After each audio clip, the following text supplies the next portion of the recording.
this video was requested. I did ask a couple people some of the videos that they wanted to see from me, and I have been getting a lot of questions about how to shop for makeup, like what to buy, where to buy stuff, and I decided to make this video for beginners. This is your mini makeup guide. I just have 5 quick tips that are definitely gonna help you when it comes to makeup shopping, and I hope you guys really enjoy this video. Let's get right into it. Tip number 1, start at your drugstore.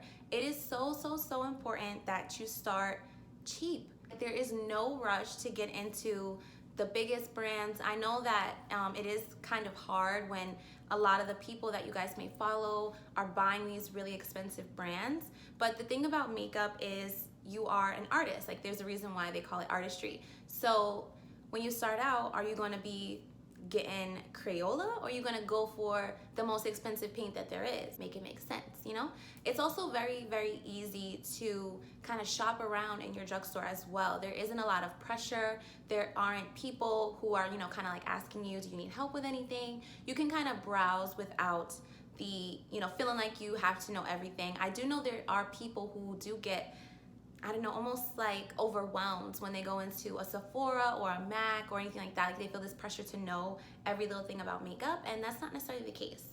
Another thing about shopping at the drugstore is you get to play with your budget. And with that being said, of course there are people who, can afford the higher end products, but when you are first starting out, it is better to start with something that is a little bit cheaper. There's nothing at all wrong with drugstore brands. I use drugstore brands every single day. My daily foundation is Maybelline.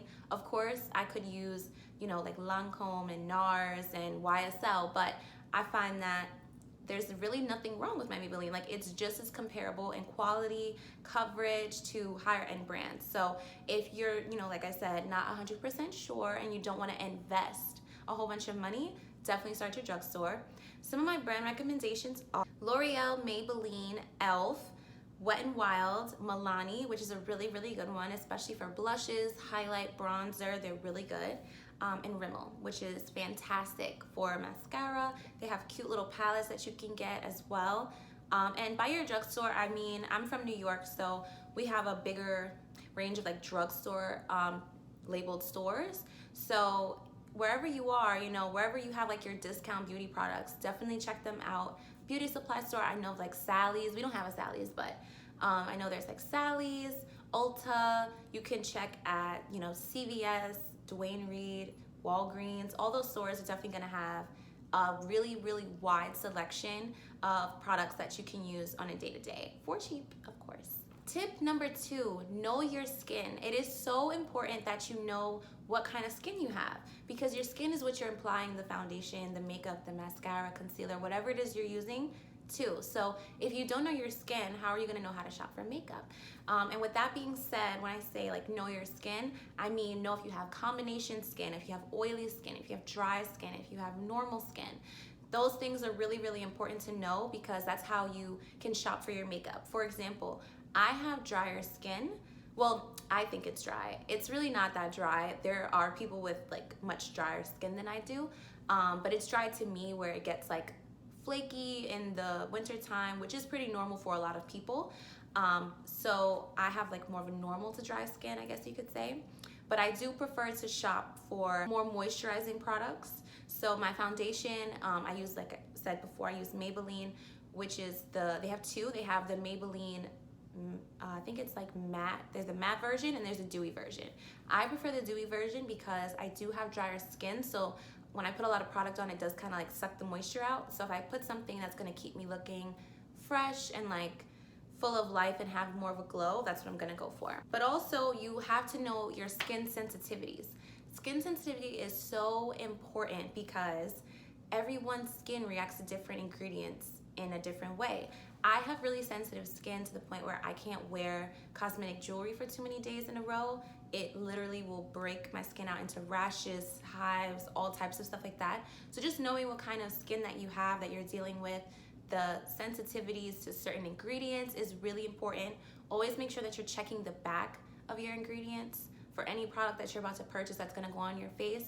Also, you have to remember that the skin on your face is so different from the skin on the rest of your body. A lot of people forget that your skin is an organ, so it's very important that you protect it, keep it hydrated, and also use products that are going to help your skin benefit and not, patch up, dry up, get red on you. We don't want those problems. One of my really good brand recommendations that I can recommend from the drugstore is Physicians Formula. It is, like in the name, like it's a doctor's formula, so it's really good for your skin. Clean and Clear is really good as well.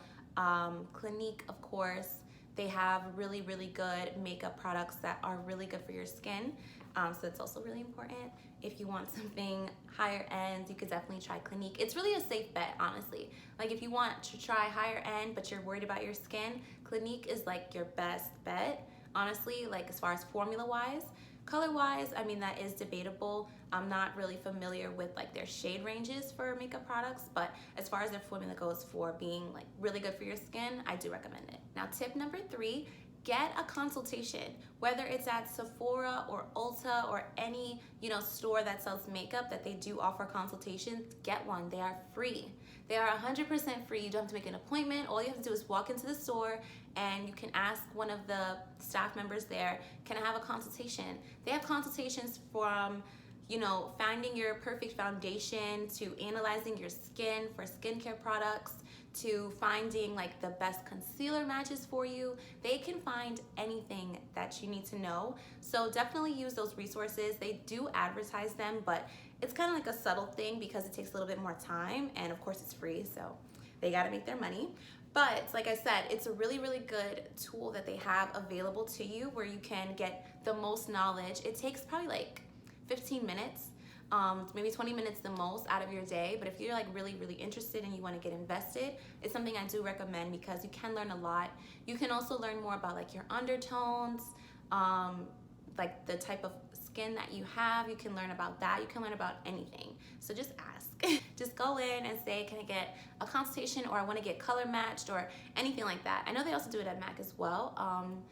I know if you asked for them to color match you, it'll be free, but as far as anything else, I don't know, not 100% sure. And a quick tip is if you want to know if you have like warm or cool skin, which is part of knowing, like what kind of makeup you should be investing in, you can always just pull down your sleeve and check your veins in your wrist. So as you can see, I have a green vein here and I have like a bluish purple vein here, which means that I'm pretty neutral. I can go for warm or cool tone.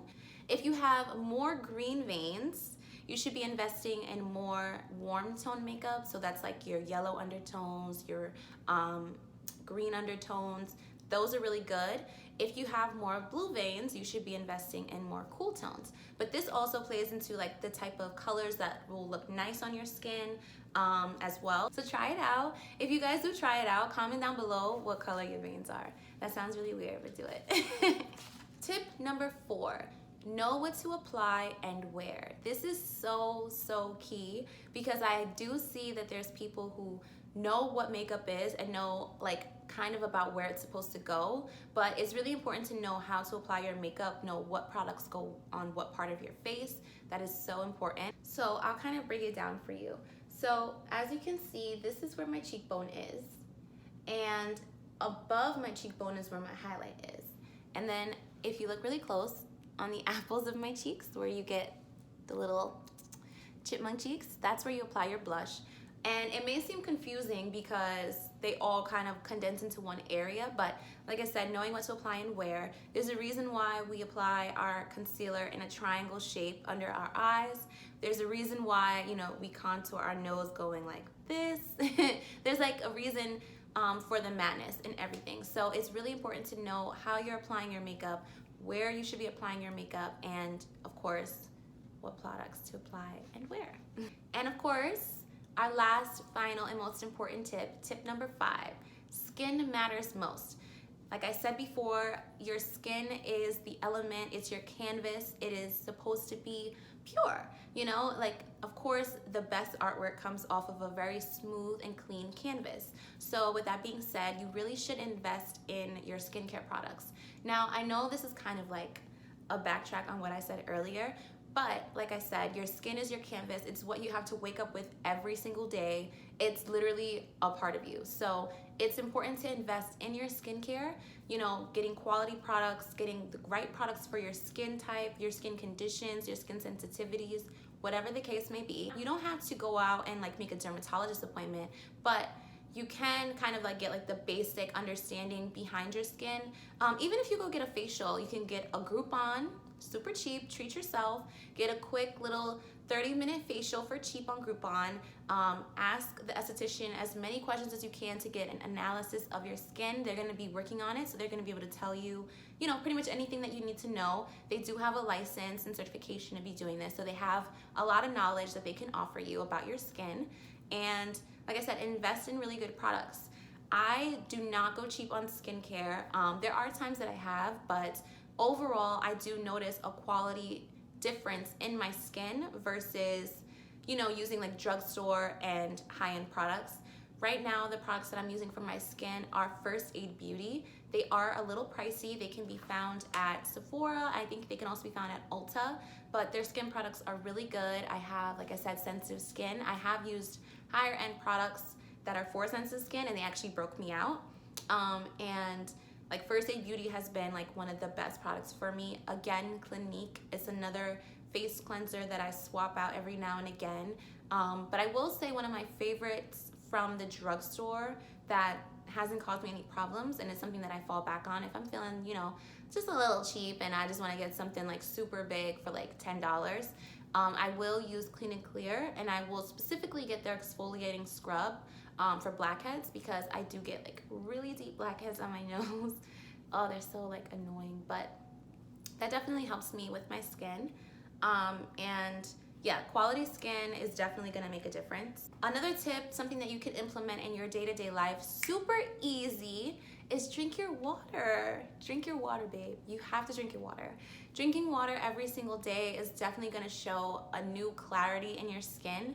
If you take the time to drink, you don't have to drink like the 64 ounces.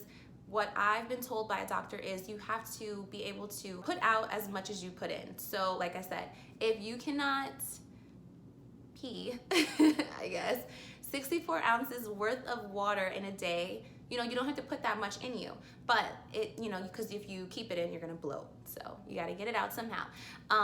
But you know, definitely drinking water every single day. You know, cut out the sugary snacks, cut out the candy. I am trying so hard to like get rid of soda. Like, I love soda. Soda is everything to me, especially like a good Sprite, a good Pepsi. Let me stop because I'm gonna want it. But you know, subbing that out for like seltzer water, that's like a good little swap that I've been trying to do. Swapping it out for seltzer water that's flavored, because it kind of gives me that bubble and the flavor of soda, even though it doesn't taste like soda, but it kind of satisfies that need for carbonated drinks. One quick tip is it is more important to wash your face at night than in the morning, or any other time of day for that matter. And that's because when you go outside, you are taking in all of the toxins, the vitamins, the minerals that are out in the world, and you're bringing that back home and you're sleeping in that skin. And if you don't wash your face at night, all that dirt, germ, it's so many things. Literally, there's so many things in this world floating around in this air that just sit on your skin. And if you wear makeup every single day, it is even more important for you to wash your face at night and do like a full skincare nighttime routine, because you already have makeup on, you already have a ton of product. Like, at the end of the day, it may not look like I have a lot of product on, but I do have a full face. Like, I am beat right now. So if I was to go outside, and like I said, I live in New York City, so we have all the cars, the exhaust pipes, the just beautiful New York City dirt floating around in the air, and that's just gonna sit on my face. And then when I come home and my body goes into that restorative sleep and it's supposed to be doing all these repairs, it's gonna have to do extra work to push out all that nasty dirt that I let sit on my face during that time. So like I said, it's really important to wash your face at the end of the day. Doesn't matter how you do it, just, you know, at least wash it. And just do like a nice, good clean, you know, like a nice wash, pat your face dry, let it air dry, whatever. and put a little moisturizer on before you go to bed and you'll be set. Okay, you guys, those are my top 5 tips for shopping for your makeup. I hope this video was really informative. If there's anything that I left out, any other questions that you may have, please be sure to comment them down below. I will be checking. If you guys enjoy videos like this, please let me know. I do miss talking to you guys. I got so wrapped up into the whole getting beat thing that I forgot that I could talk to you, And oh, huge announcement. So I have been getting requests to do a ponytail tutorial. I am known for my ponytails where I'm from, and if you guys would love to get a ponytail tutorial, get me up to 100 subscribers. Share this video, share any of my videos that you guys like. Have your friends subscribe, your mama, your daddy, your sister, your cousin, your brother. It's the holidays. Play me on the TV if you must. But I want to get 100 subscribers and then I will drop that video. It is a really quick and easy video and a tutorial to teach you guys how to do all of the ponytails that you've been seeing on Instagram, because your girl knows how to slay them, and I can get them done for you the cheapest way possible, the most comfortable way, and of course I will give hair recommendations to use for your ponytail. I'm gonna give y'all all the sauce, period. I'm gonna put y'all on. So get me up to 100 subscribers so you guys can get that video. I love you guys. I'll see you in my next video, and